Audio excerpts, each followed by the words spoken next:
Are you suffering from gear acquisition syndrome? Is the current chip shortage stopping you from achieving your goals and dreams? Is your wallet looking more miserable than ever? Well, you're in the right place, pal, because in this video I'm gonna show you how to make full beats with a budget of less than $100. What is up, greedy guts? It's your boy, Big Umami, and today we're talking about a concept that is very dear to me, and that is the concept that actually you don't need the newest, most expensive piece of gear to make good music. And yes, I know, I do have a few toys myself, but I never wanted this to be a gear channel. This is a techniques channel, and as such I want to show you how to squeeze out the biggest flavor possible out of any piece of equipment, hardware or software that you might have your hands on. After all, that's why I'm called Big Umami. With that in mind, I'm gonna produce an entire beat using only one stock instrument in the cheapest version of Ableton Live, and that instrument is the mighty Simpler. I mean, you all know I love samplers, and this is no different. This bad boy can loop, one shot, slice, play chromatically, and it has 6 voices of polyphony as well. There's really nothing it can't do. You can make a whole song using just like 7 or 8 of these, so let's do just that. And by the way, apart from Simpler, I'm only gonna use stock plugins that are included in the cheapest version of Ableton Live, which I believe is called Ableton Live Intro, and it's like 79 euros here in Italy. Okay, so we're in Ableton now. We have a MIDI track. Let's go into instruments and load up a Simpler. And we have a Simpler over here. Now we have to load something into the Simpler, and in this case I go into my current project and I have some samples that I've already selected. I'd like to start with the main sample. So I'm gonna drag and drop it, and I'm gonna use the slice function to slice it all up. And now I'm just playing with my computer keyboard,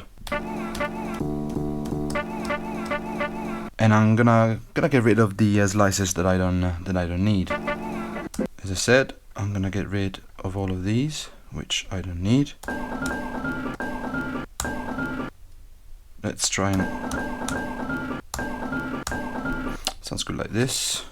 I'm gonna try and pitch it down because I always like pitching things down. Let's try even 4, like, yeah.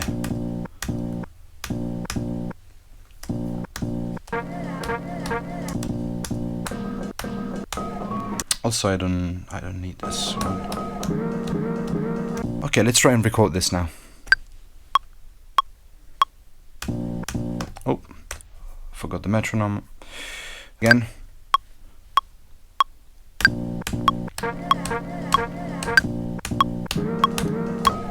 And the amazing thing with Ableton obviously is that you have a piano roll.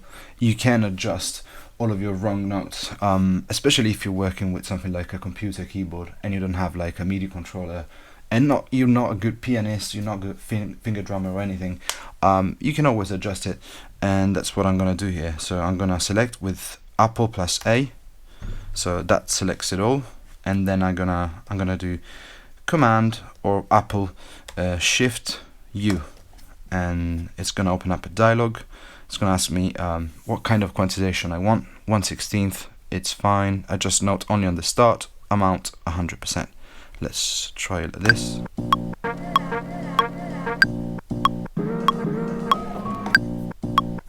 And it sounds pretty good.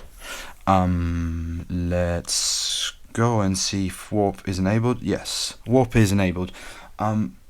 Warp is amazing because it lets you stretch your sample automatically to fit your tempo. In this case it's 95 BPM, but when I work like this I actually like the old school sampler behavior, meaning that if I pitch it down, like in this case -4, it's also gonna be a longer sample, so I turn it off.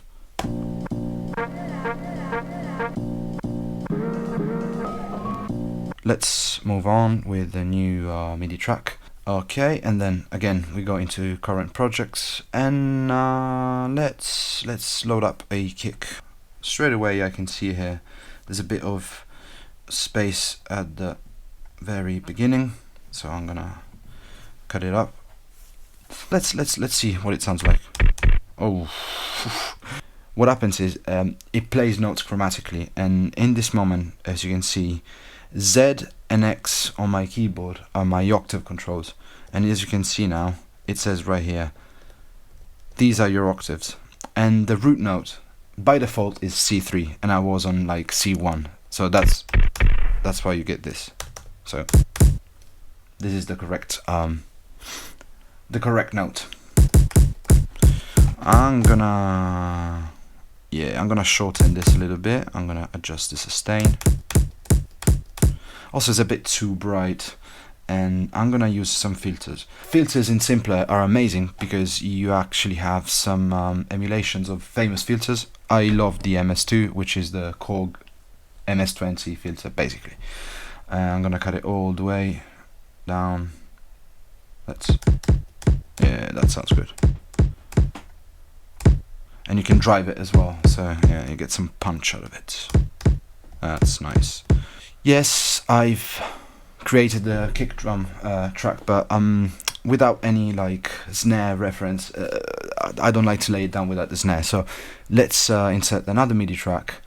Once again, obviously, another Simpler, and we go back to your current project. We have this great snare. Again, this is a classic mode. There's a bit of tail that I don't want, and I have to arm this track. Okay, that sounds great.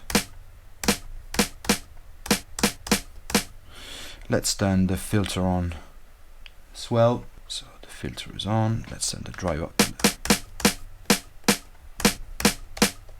and let's record.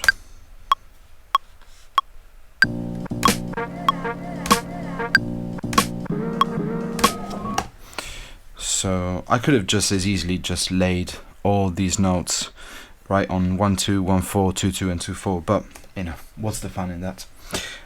Let's Command U, quantize it.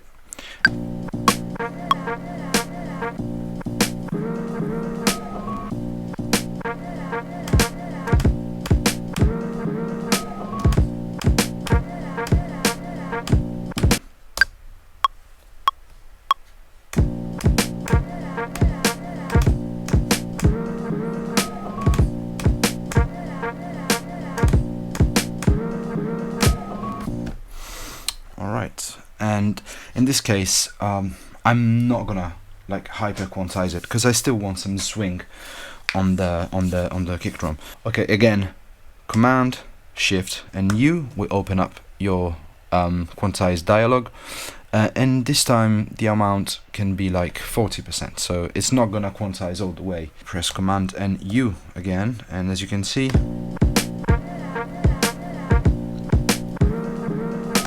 and I like what I like to do is the very first kicks on the very first beat, like 1 and 3 and 2. I like to actually put it as close to the grid as possible in order not to have any problems later on with the bass and with the main sample. If it doesn't synchronize, it's a mess. So at least those, I want them, you know, well synced. The rest can, you know, stay wherever they are.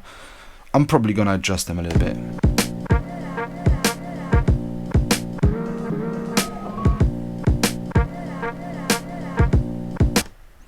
Alright, this one, let's try it like this.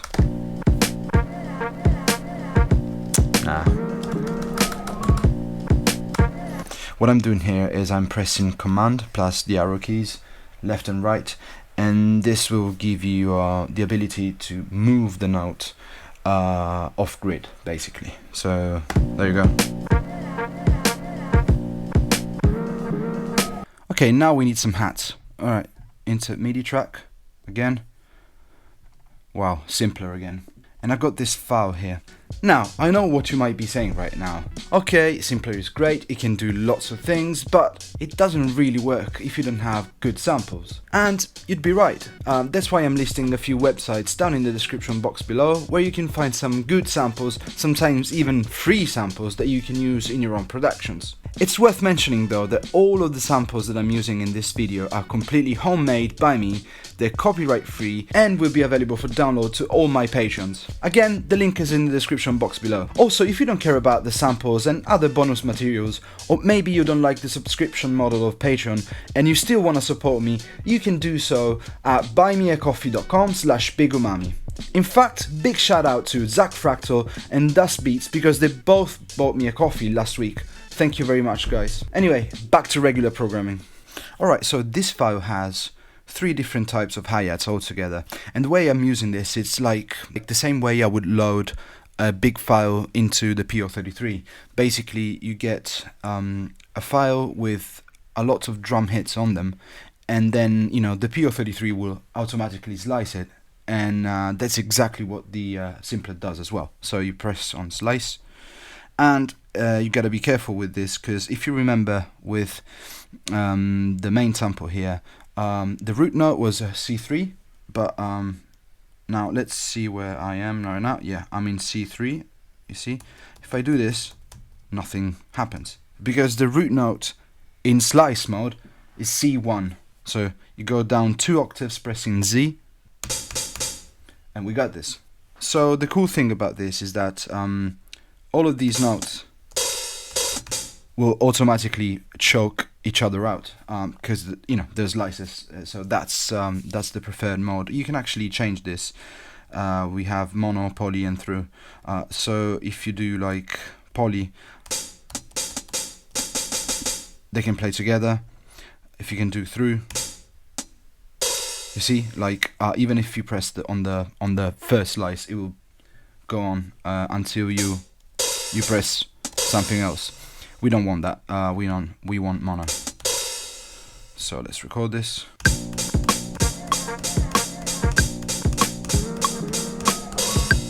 And I'm gonna work with the fade out function here because they're a bit too long. I mean, the sample has a lot of decay, and I want that. Also, I'm turning the volume down a bit. And obviously, I forgot to quantize. So Command Shift U again. We check that we actually want 100% amount on this. So there you go.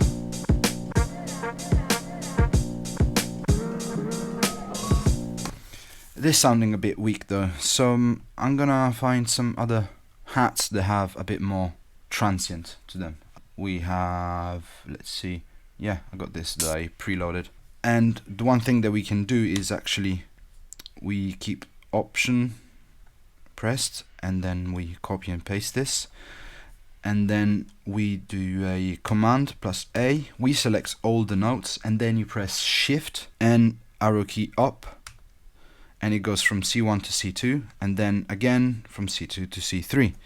And now we have hats exactly in the same position. Actually, let me just delete this one. They're in the same positions as the previous hats. So now if you want to layer sounds like this, it's it's very convenient.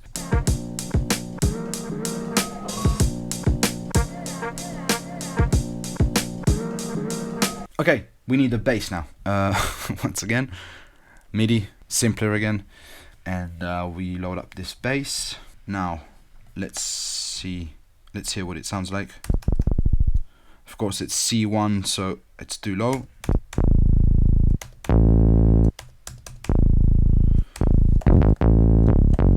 C1 is actually okay. So the cool thing about C3 as the root notes is okay, because I did sample this in a lower register. So anyway, the cool thing about Simpler is, again, you can play polyphonically, which is not what we want for bass, obviously, but we can control the voices here.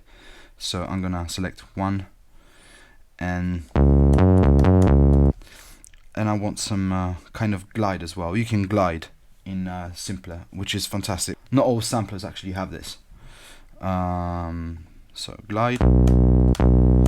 As you can see though, as you can hear actually, it doesn't really work. Why? Because you have to turn warp off.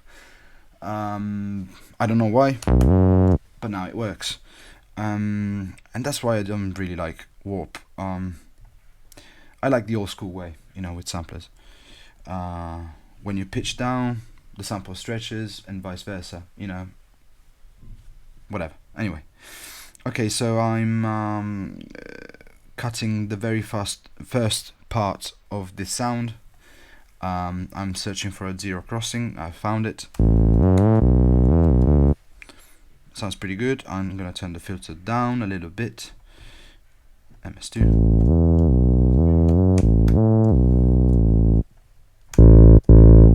Nah, okay, so one thing I like to do is turn everything off and just work with the main sample to see what kind of key it is in.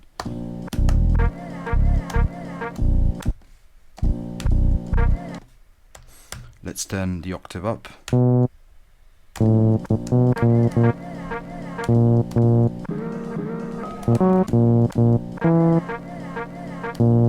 And it's in a very uncomfortable key to have on the computer keyboard. The root note, it seems to be C sharp, so let me just do something simple for now.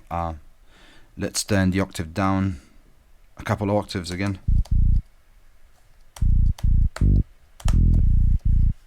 And then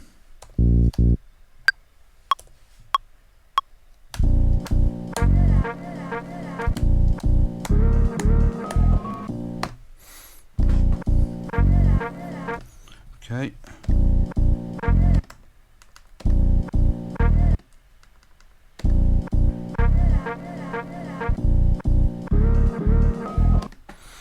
And I don't even know if these are in key, but we'll try our best.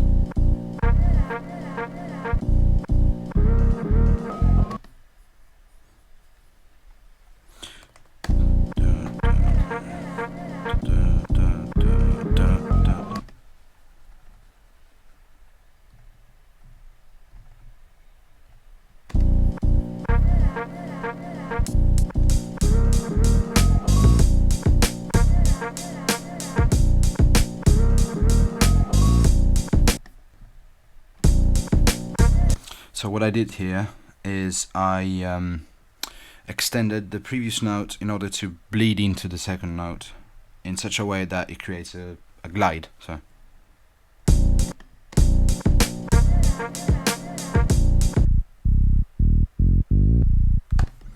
sounds okay. Let's put some keys in. Simpler, current project. And I strongly suggest, if you know already what kind of samples you want to use, put them in your folder, because if you grab the samples from a source and then you move that source somewhere else, Ableton will never find it again. Or at least that's how it works on Ableton 9. I haven't upgraded to Ableton 10 or 11. I know, I'm sorry. Whatever. It works. Actually, it proves my point. You don't need the most up-to-date hardware or software to make good music. You just need software or hardware or anything, an instrument, whatever. Anyway, synth, and in this case we have this, let me see,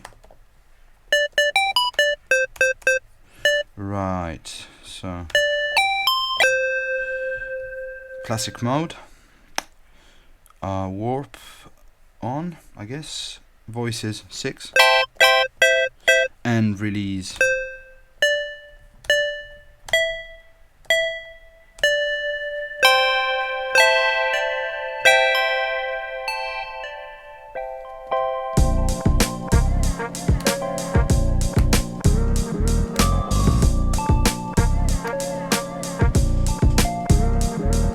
Oh shit, we need to turn off loop, otherwise, or do we?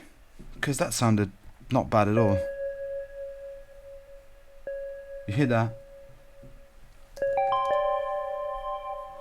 But then again, we might have to turn the release down a little bit.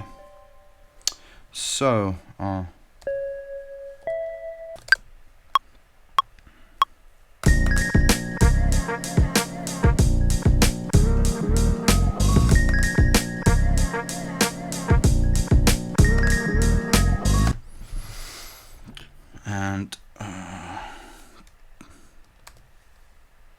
we're probably gonna keep it as it is actually. No real quantization,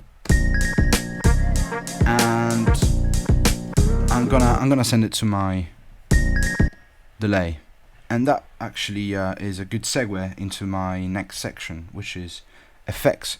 Again, I'm using just stock effects included in the intro version of Ableton, and I strongly suggest that when you use simple delay, you right click on it and you select repitch, because by default it's fade, and fade is shit. Repitch is where it's at, boy. Because with repitch you can do cool stuff like this. Hear that? So yeah, that's a nice little suggestion for you. And let's play with this a little bit more. Okay, let's go into LFO and let's affect the pitch a little bit. Okay, so basically the LFO is going. While the LFO is going, I'm actually trying to affect. Yeah, you see.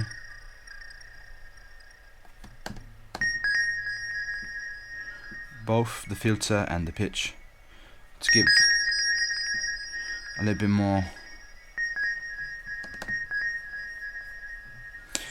more character to the sound. So as we said, the beat is pretty much full now. We got the sample, we got the drums. Also, we can actually group the drums by selecting all of them and pressing Command plus G, and now you have a group. Let's talk about effects a little bit. So one thing that I like to do with this kind of beats, like lo-fi boom bap type beat, I'm gonna use a plugin that is not included in Ableton, but it's free, so you can download it as well. So it's all good. You go and download it. It's actually the isotope vinyl, and it basically emulates vinyls. Yeah.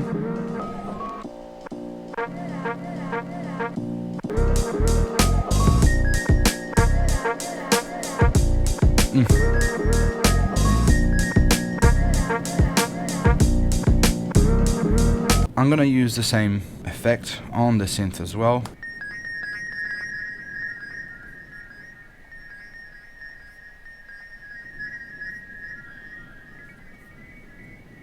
And it's just a nice like background sound that, you know, comes on every so often. Okay, so now we have vinyl simulation on both the sample and the synthesizer. The bass, to be fair, sound pretty good as it is. What I like to do on the drums is actually put a effect which is included again in the intro version of Ableton, and it's Redux. Redux, let's find it. There we go, Redux. So what this does is a beat reductor, and it kind of what I want to do is like kind of emulate the old drum machines and samplers. They would sample at 12-bit instead of 16-bit. So this is how I achieve it. Let's hear the difference. I know it doesn't sound like much, but it's very subtle. It just gives the drums a little bit more punch. And I probably put it on the master as well. What we have on the master, by the way, is also a compressor and a limiter. Now, the compressor is what makes the beat, basically. These kind of like boom bap type beats, the compressor on the main channel is what basically makes it. That's why the SP404 is so popular, because the compressor on the 404 is just fucking gigantic. So I tried to emulate something like that on Ableton right here, putting the threshold at -20, ratio at infinite, attack and release, you know, I played around with it, and the output at -4, because otherwise it's gonna blow your ears off. And actually I put a limiter on just to keep levels under, you know, the limit. This is what it sounds like altogether.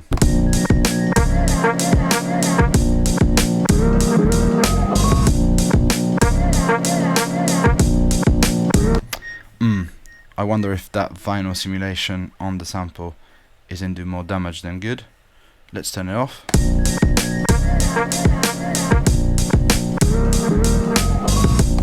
Yeah, I was right about that. So, alright, just for fun, I'm gonna add one last simpler, and we have Funny, which is basically a collection of voices and funny stuff I found on the internet, YouTube mostly. Slice. I dropped my hot pocket. Booyah! Booyah! I dropped my hot pocket. Booyah! I dropped my hot pocket. I'm very silly. I am so sorry. This was kind of kind of a serious beat, wasn't it? Kind of dark boom bap, and I couldn't help myself. I had to put some silly shit in it, but that's okay. I'm gonna turn the delay up. I dropped my hot pocket.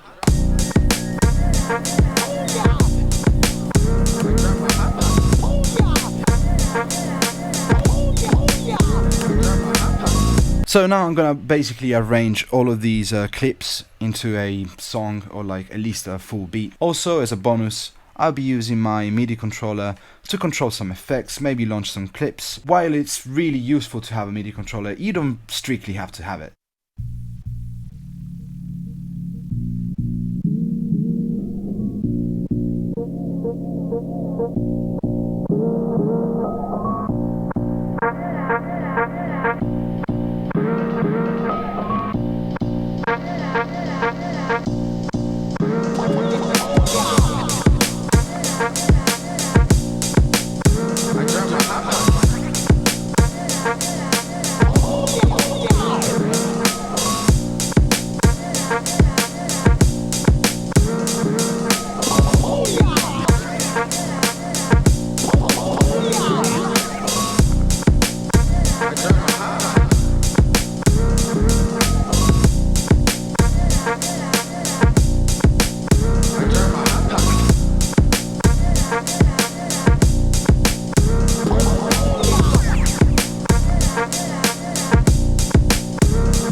So that's it. We proved that good gear doesn't necessarily make good music, good technique does. And I understand that the tactility, that's a fancy word, isn't it? Anyway, the feelings that a real music machine gives you cannot be replicated with software.